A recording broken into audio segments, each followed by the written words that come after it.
Welcome to another episode of Mike's Money Picks. Today on the podcast, we're going to be breaking down the 2024 AT&T Pebble Beach Pro-Am. This is honestly one of my favorite golf events on the calendar year. It's one that I look forward to watching every single year. And I know a lot of people kind of used to poo-poo this event because it is a Pro-Am and because of the course rotation and all that. But I've always liked this event. I simply adore Pebble Beach as a course. I also have a good affinity for Spyglass Hill as well. So I'm really looking forward to this event. I'm really looking forward to watching it pretty much all day, Thursday through Sunday. I can't wait for it. And really, the way that they have changed the format of this event is going to create what I think is going to be just a very visually aesthetic, like visually pleasing event, as well as a competitive golf event that I think is something that needs to be brought to Pebble Beach. And I think this is going to be a blast to watch this week. So here on this episode, we are going to break down the course itself and tell you what kind of characteristics the course has and what will kind of play well here at this course. And then we're going to give some comp courses and key stats. Then we're going to look at the field and break down the guys we expect to play well and the guys you need to be targeting in your DFS lineups as well as on your betting cards.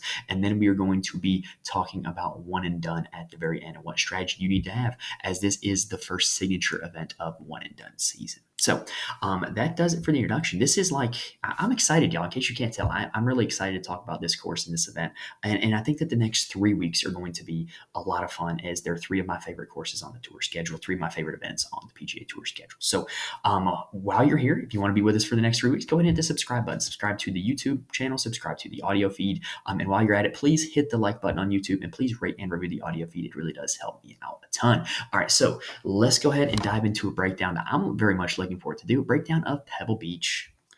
All right, so if you are watching on YouTube, we are showing a flyover of Pebble Beach. And if you are not aware, Pebble Beach is one of the most aesthetically pleasing golf courses in the United States. I just think it is gorgeous. It's on a beautiful strip of property in Northern California. It borders the Pacific Ocean. It's just a really great looking golf course, and it's a golf course that I think a lot of golfers want to play before they die. I am one of those people. I would love to go play around at Pebble Beach no matter what the cost is.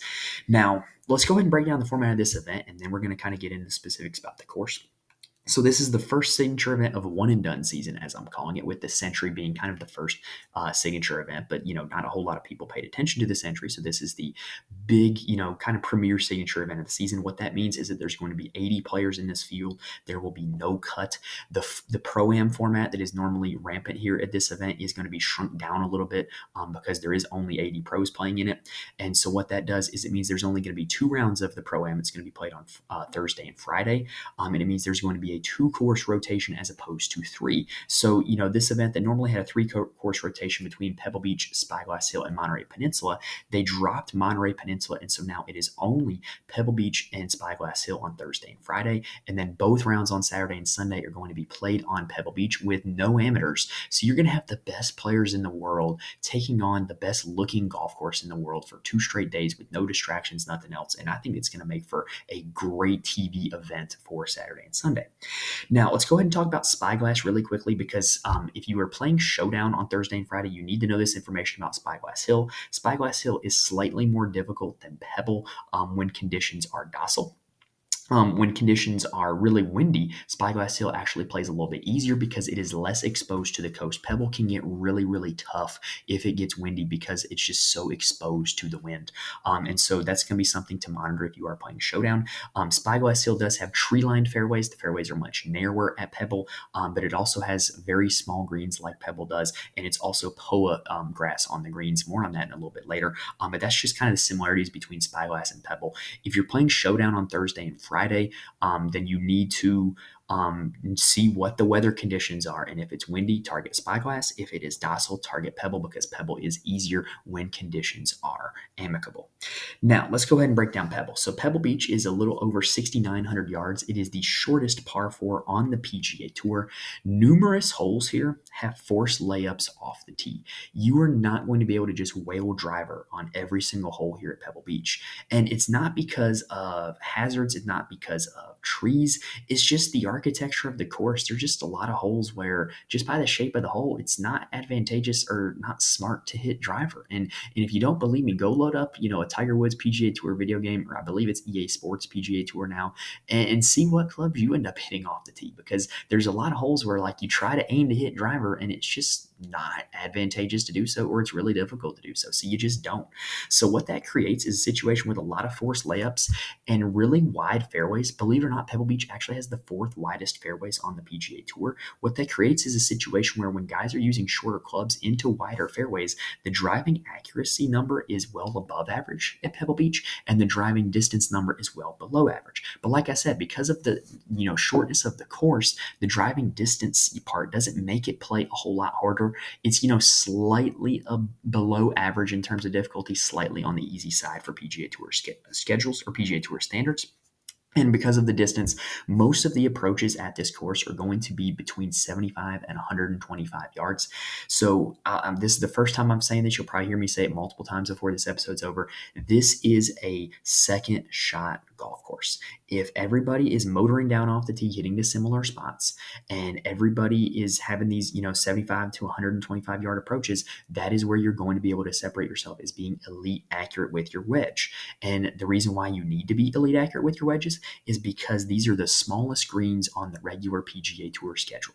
And so you're hitting these wedges into short, small target zones. And so you're going to have to be able to hit these greens if you want to be able to score, which is not the easiest task in the world.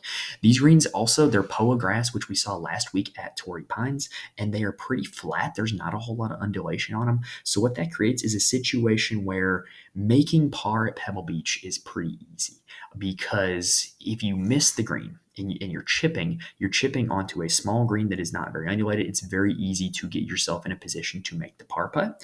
And also because the greens are so small, if you hit a green in regulation, you're very likely to two putt for par. Now, being totally honest, to me, this is like the dream course for my personal golf game. I can't remember if I said this last year or not, but I would love to play at Pebble Beach.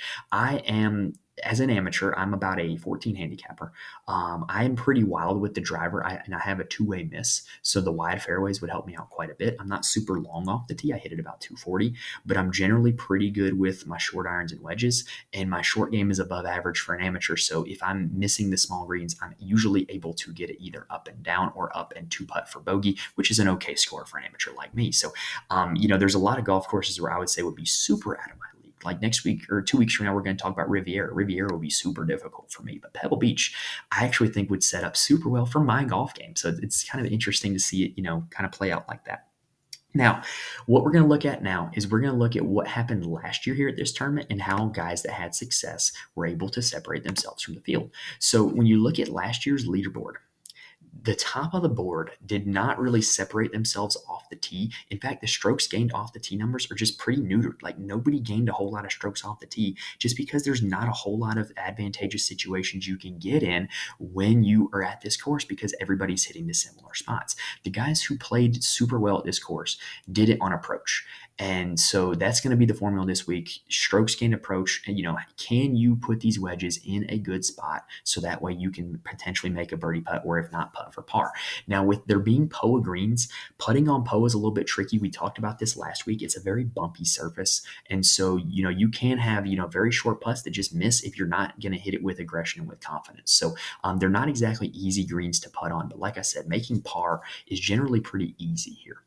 Now, the guys that did play well here last year, Justin Rose was the winner. Brandon Wu, Brandon Todd were next up, with Peter Malnati, Denny McCarthy, Keith Mitchell, Kevin Yu, Ryan Moore, Joseph Bramlett, and Taylor Pendrith rounding out the top 10. And when you look at what they did, a lot of them gained strokes putting, a lot of them gained big time strokes on a approach. So that is going to be what we're going to be looking for this week, is can these guys gain strokes on approach? Now, if we're looking at course history also, there are some guys who, have played well here in the past.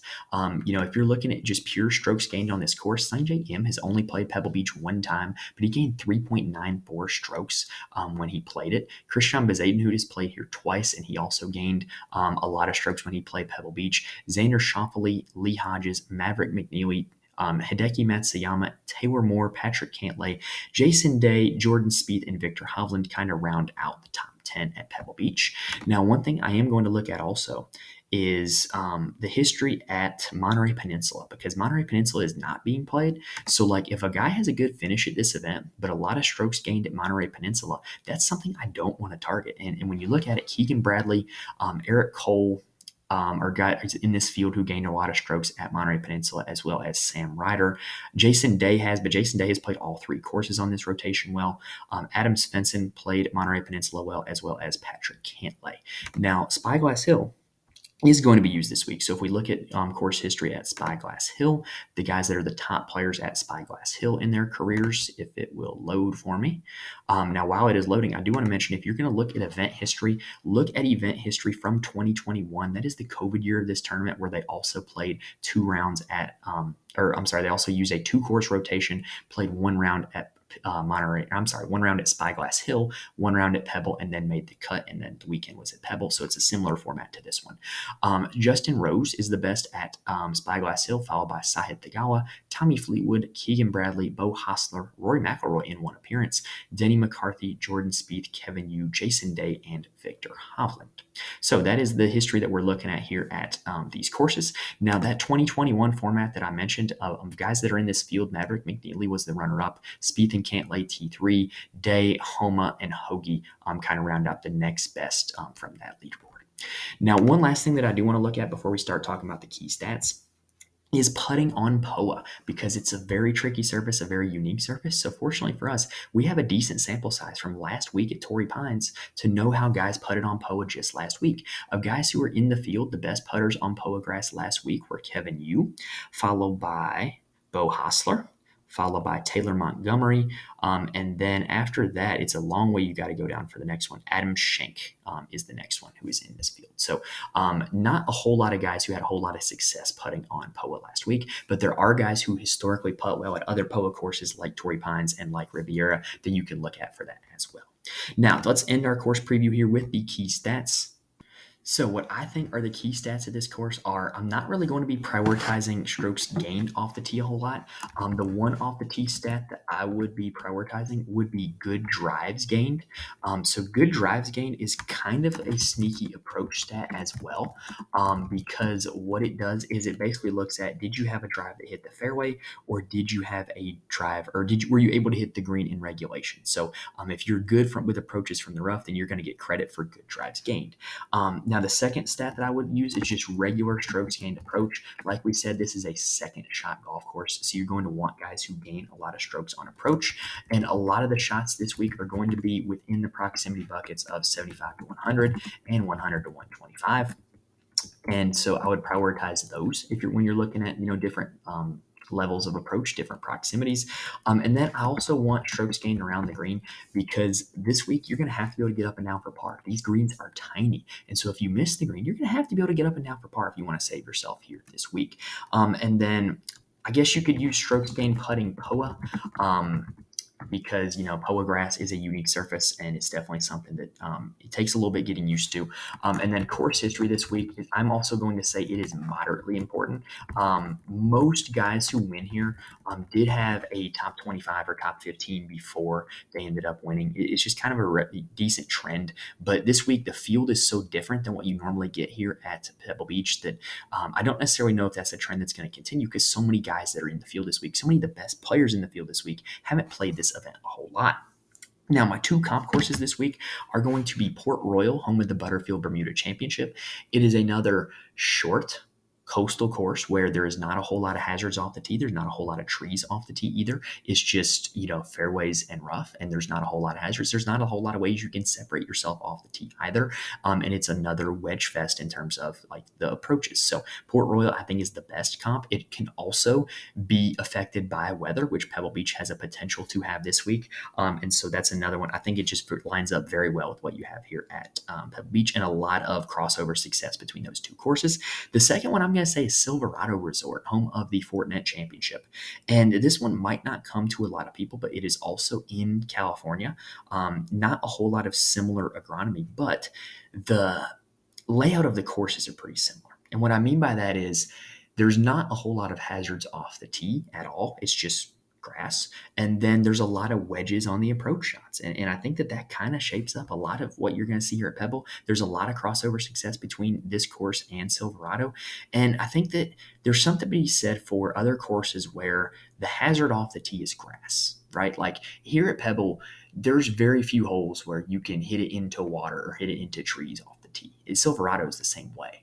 And so to me, it just gives guys a different level of confidence when they know that the only hazard out there is rough. And here at Pebble this week, the rough's not going to be super high. It's normally not super high at Silverado. So I think that is another valid comp course this week in addition to Port Royal. All right, now let's go ahead and look at the board.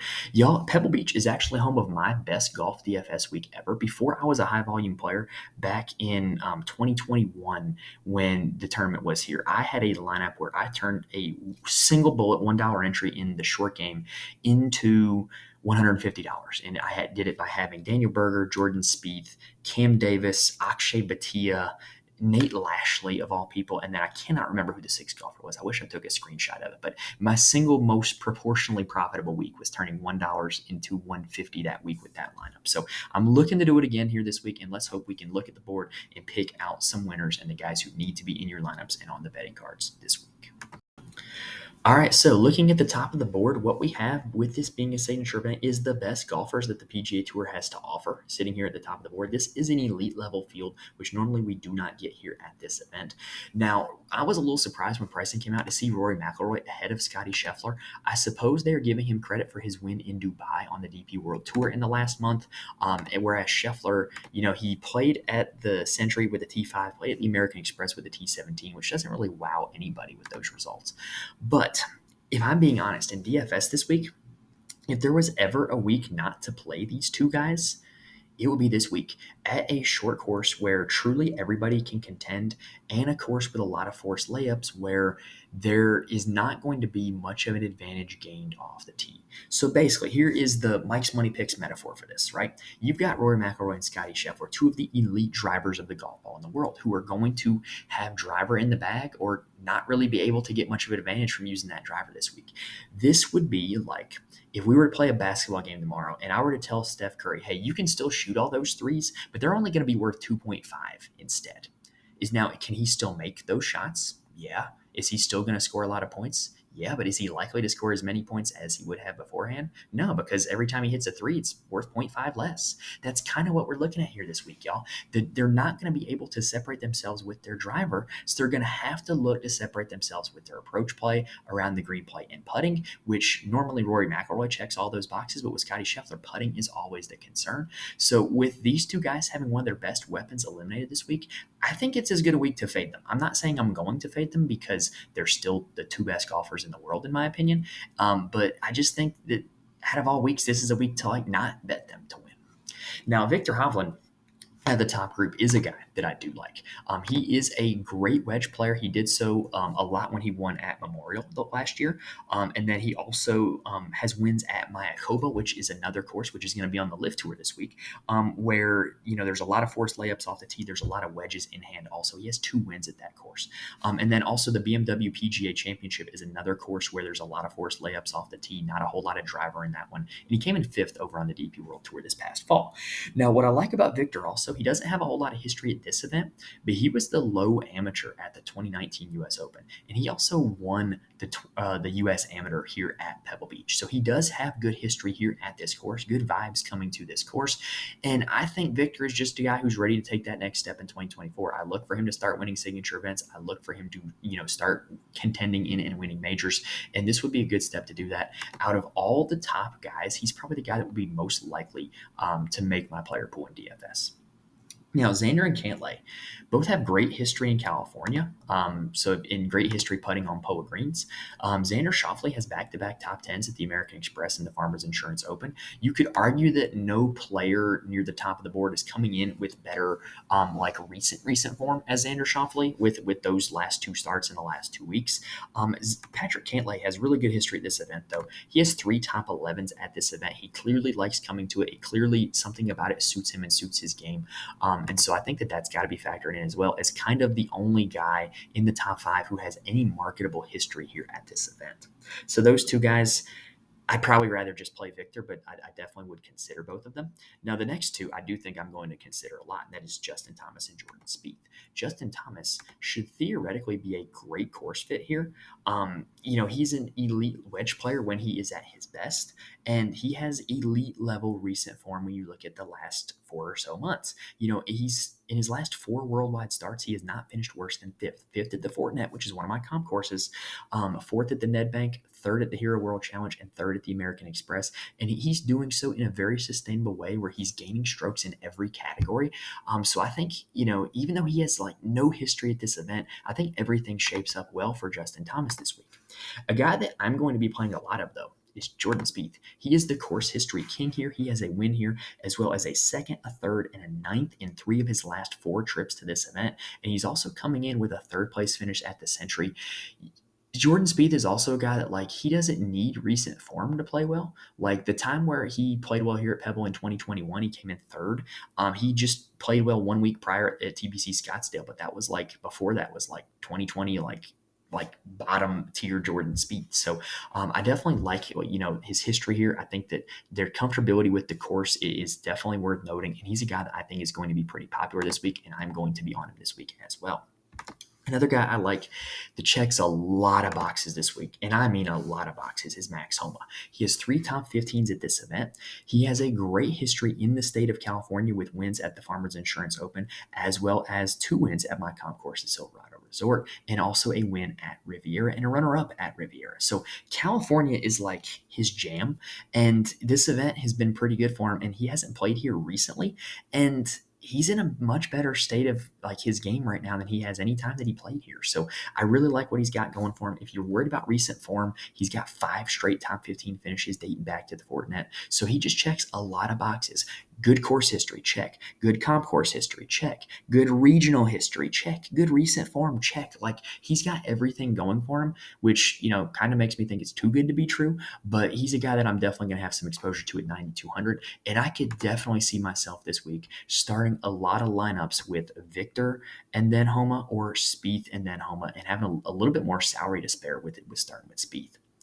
Now, after Max Homa, though, you have a lot of guys who have not played this event with much regularity at all. I mean, Colin Morikawa is one of the best approach players in the world, but he did not have a good outing at the Farmers Insurance. Ludwig Aubert, he's one of the elite drivers of the golf ball in the world, so I think you could kind of make the same argument for him that you made for Rory and Scotty. However, he is also an elite wedge player, which he showed at the RSM Classic where he won.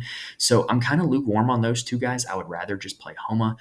Burns and Finau should theoretically both be good course fits because they are good wedge players, and they do have relatively good history putting on POA. Tony Finau, notoriously poor putter in his career, but he's had a lot of great finishes on POA, including at the Farmers Insurance, including at Riviera. He just hasn't really gotten to this event. Now, the last guy that I'm going to talk about above 8,000 is going to be Jason Day. He is the course history king, and he is a guy that I think you got to look to get into your lineups. I'm not super concerned about the miscut at the Farmers. He just didn't really take advantage of the North Course when he was on it, and so much of making the cut at that event is being able to capitalize on that course. So I'm not super duper concerned about that. I like the fact that he's going to a familiar course where he does have a lot of history. All right, so that does it for the top of the board. So let's go ahead and take a breather, and then we're going to let you know what we think of a lot of these value plays. All right, so now for some value plays, guys that maybe might be further down on the betting board, or guys that you're going to have to squeeze into your DFS lineups in order to make everybody else fit. So a guy that I want to look at is Tom Kim. To me, he is on paper a great course fit, even though he hasn't really played a whole lot of rounds here. He doesn't have a whole lot of history on POA in general, but you think about short courses where wedges are going to be required and approach play and putting are going to be rewarded. Like, that sounds like the dream for Tom Kim, right? And when you think about courses he's played well, like TPC Summerlin, like Sedgefield, like, it just lines up perfectly for him. And I think this is another spot that could be good for Tom Kim. The only concern is that he's lost strokes putting in 2 straight, but he's on POA grass now, which he doesn't have much history on. So I don't really know if you can necessarily bank too much on the recent putting form in order to kind of downgrade him here. I think the course fit is pretty solid. Now, after Tom Kim, you do have 2 dream course fits in JT Poston and Russell Henley. Russell Henley has really good history here, but JT Poston to me is another guy like a Tom Kim that shows out at shorter courses where approach play is rewarded, and this is one of those courses. And Poston is also coming in with probably the best recent form of any of the value plays on the board. He finished 5th at the Century, 6th at the Sony, and 11th at the American Express. He also knows how to roll the rock on POA as well. I think JT Poston person's a guy who checks a lot of boxes, and I think he's going to be pretty popular this week. So how can you pivot off of that JT Poston popularity? Well, you could play Sahith Theegala, a guy that I like a lot. And I'm willing to disregard his last two finishes, the missed cut at the Sony and the T64 at the Farmers, just because I don't think those were great course fits for Sahith.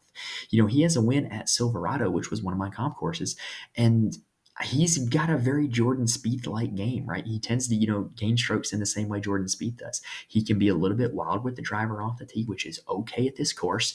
And he generally is pretty good on approach, and he's really crafty in the short game, and he can get hot with the putter. Like, I think this is a very good spot for Sahith. And so, I think the win at Silverado kind of shows that, and I think the Jordan Spieth comp shows that as well. So I'm definitely going to be playing me some Sahith this week. Now, the sneaky course history guy is Beau Hossler. And what I mean by that is I don't think anybody would, think of Beau Hossler as being a good course history guy here, but he finished 11th and 3rd here in the last 2 years. And he also has a good history of putting on POA, especially at the Farmers where he just came T6. So I think Beau Hossler might be a sneaky play as well.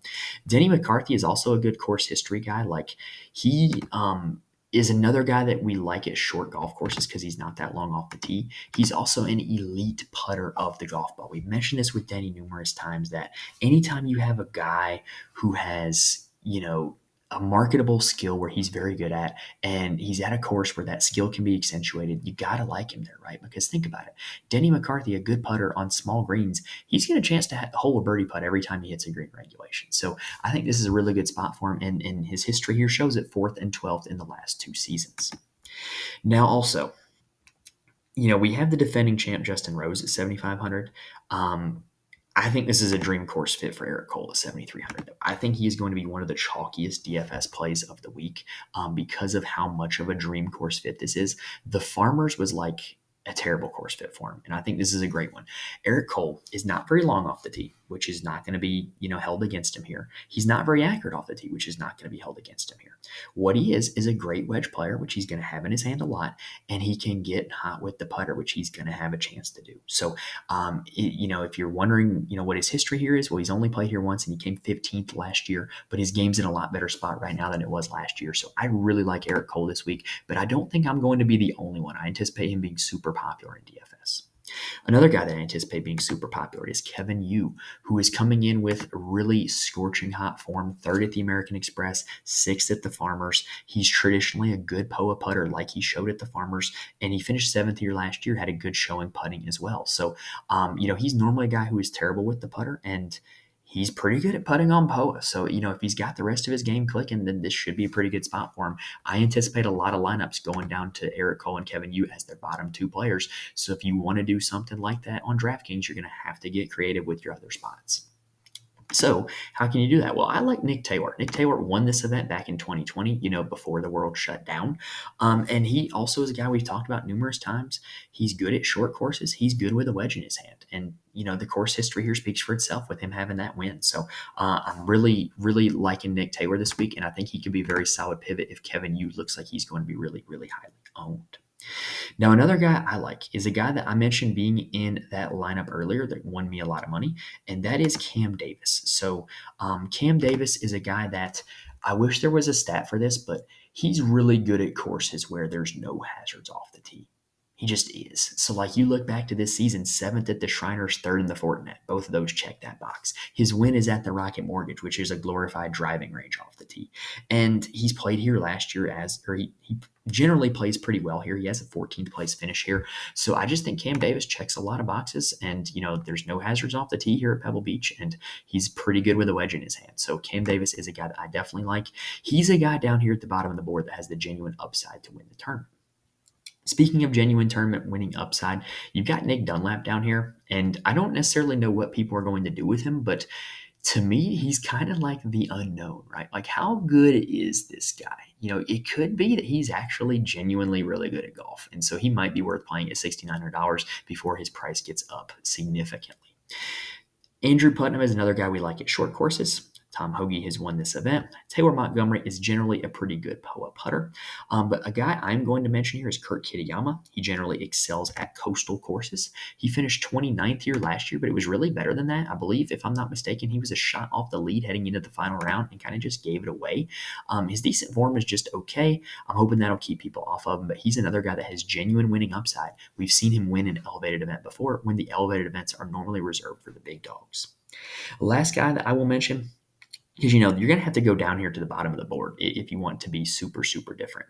S.H. Kim has a decent history here, as does Seamus Power, but his game is not in a good spot. Alex Smalley is a guy who's pretty good at short courses. Mav McNeely has a great history here, great history putting on POA. But the guy that I like the most out of the low 6,000 range is Taylor Moore. So, I consume a lot of content for golf, and I assume if you're watching this, you probably do as well. And I haven't heard a lot of people mention Taylor Moore this week, which gets me excited about the potential of playing him. He's finished top 16 in both of his last two finishes here. He's a guy who has excelled at shorter golf courses. He's a guy who is pretty good with a wedge in his hand.